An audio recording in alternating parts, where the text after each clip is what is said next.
നേതാക്കൾ ജോസ് കെ മാണിയെ നേരിൽ കാണാൻ വി.എൻ. വാസവൻ ഒരുങ്ങുന്നു എന്നാണ് നമുക്ക് മനസ്സിലാക്കാൻ സാധിക്കുന്നത്. റഹീസ് റഷീദാണ് ചേരുന്നത് വിശദാംശങ്ങളുമായി. റഹീസ്, എന്താണ് CPM-ന്റെ ഈ ഘട്ടത്തിലെ നീക്കങ്ങൾ? നോക്കൂ, LDF വിടില്ല എന്ന് ജോസ് കെ മാണി തന്നെ വ്യക്തമാക്കുന്നു. അത് വിശ്വാസത്തിലെടുത്തുകൊണ്ട് കൂടുതൽ അതിനുശേഷം മന്ത്രിസഭായോഗ തീരുമാനമൊക്കെ നമ്മൾ കാണുകയും ചെയ്യുകയാണ്. ഏത് രീതിയിലാണ് CPM-നകത്തെ LDF-നകത്തെ മറ്റു ചർച്ചകൾ നടക്കുന്നത്?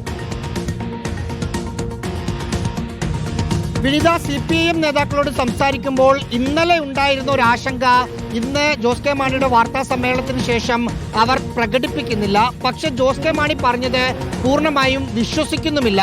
അതുകൊണ്ടാണ് വി.എൻ. വാസവൻ ജോസ് കെ മാണിയെ ഇന്ന് രാത്രിയോ നാളെയോ നേരിട്ട് കാണാനുള്ള ഒരു ശ്രമം നടത്തുന്നത്. ആ നേരിട്ട് കണ്ട് ചർച്ച നടത്തിയതിന് ശേഷം മാത്രം ജോസ് കെ മാണി പറയുന്നതിൽ എത്രത്തോളം ജെനുവിനിറ്റി ഉണ്ട് എന്ന് മനസ്സിലാക്കാം എന്നാണ് CPIM നേതാക്കൾ പറയുന്നത്.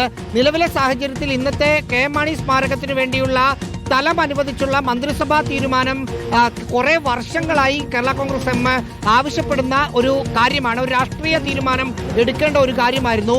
അതിൽ ഗുണകരമായ നീക്കങ്ങൾ ഉണ്ടായി. ഭിന്നശേഷി സംവരണവുമായി ബന്ധപ്പെട്ട ഫയൽ വേഗത്തിൽ നീക്കാനുള്ള നടപടി നിയമവകുപ്പിന്റെ ഭാഗത്തു നിന്നുണ്ടായി എന്ന് ഇന്നലെ മന്ത്രി തന്നെ വിളിച്ച് രാജീവ് മന്ത്രി തന്നെ വിളിച്ച് ജോസ് കെ മാണിയോട് പറഞ്ഞെന്ന് ജോസ് കെ മാണി തന്നെ പറഞ്ഞു. അത് അവരുടെ മുമ്പിലുള്ള ഒരു വിഷയമായിരുന്നു. അതിലും ഒരു തീർപ്പ് കൽപ്പിക്കുന്നു. അത്തരം ഇവർ ഉന്നയിച്ച വിഷയങ്ങളിലെല്ലാം പ്രശ്നങ്ങൾ CPIM പരിഹരിച്ചുകൂടി കൊടുക്കുന്ന ഒരു സാഹചര്യത്തിൽ എന്ത് കാരണം പറഞ്ഞു പോകും എന്നൊരു ചോദ്യം CPIM-ന്റെ ഭാഗത്തു നിന്നുമുണ്ട്. എന്തായാലും ഇന്നലെ ഉണ്ടായിരുന്ന ഒരു ടെൻഷൻ CPIM നേതാക്കളിൽ ഇന്ന് കാണുന്നില്ല. എങ്കിൽ പോലും പൂർണ്ണമായും ആ ഒരു പ്രതിസന്ധി അയഞ്ഞു എന്ന് അവർ കരുതുന്നുമില്ല.